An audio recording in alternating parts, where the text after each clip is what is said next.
Assalamualaikum warahmatullahi wabarakatuh. Selamat pagi siswa-siswi kelas 5A dan 5B. Bertemu kembali dengan saya, pelajaran Al-Quran Hadis.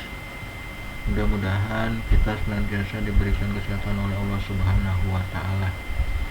Pada kesempatan hari ini kita akan mempelajari tentang hukum tajwid, yaitu tentang waqaf dan wasol.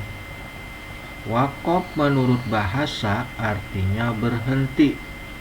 Waqaf menurut istilah artinya menghentikan bacaan di akhir atau di tengah ayat dengan mematikan huruf akhir apabila tertanda tanda waqaf maupun tidak ada tanda waqaf.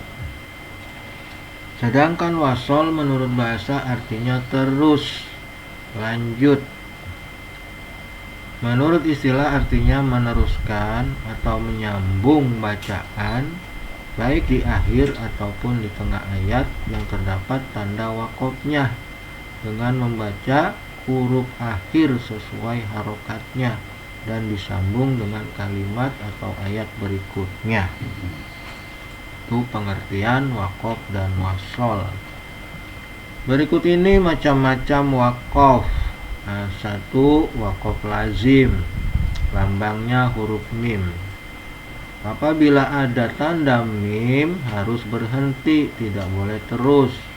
Contoh pada ayat bihaza masalah.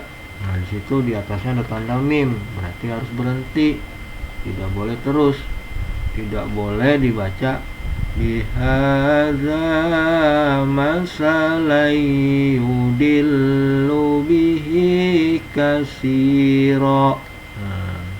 Tapi bihadza masalah berhenti, baru ayat selanjutnya yudillu bihi kasiro. Yang kedua waqaf jaiz, lambangnya huruf jim. Artinya boleh berhenti, boleh terus, hukumnya sama saja. Antara berhenti dan terus sama, jadi boleh kedua-duanya. Contoh azanihim minas sawaiki hazaral maut, boleh berhenti. Atau azanihim minas sawaiki hazaral mauti wallahu muhitum bil kafirin, boleh seperti itu juga. Jadi boleh berhenti di maut, boleh diteruskan sampai bil kafirin. Yang ketiga waqaf aula. Al-waqfu aula artinya berhenti lebih utama. Contoh kama amanas sufaha. Nah, itu berhenti daripada diterusin, berhenti di situ. Ala innahum humus sufaha. Jadi berhenti pada kata sufaha yang pertama, jangan dilanjutkan ke kalimat berikutnya. Kemudian yang keempat waqaf mu'anaqoh, tandanya titik 3 di atas, artinya berhenti pada salah satu tanda titik 3. Contoh zalikal kitabu la raiba fih. Nah, jadi berhenti di titik 3 yang kedua di fi. Boleh juga zalikal kitabu la raib. Salah satu, pilih titik 3 yang pertama apa titik 3 yang kedua.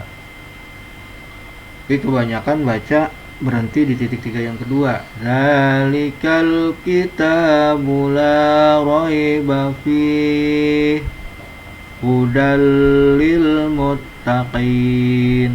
Nah, itu namanya waqaf mu'anaqoh, lambangnya titik 3 di atas, ada 2. Kemudian yang kelima, wakaf yang kelima disebut saktah atau sakat, artinya berhenti sejenak tanpa mengambil napas.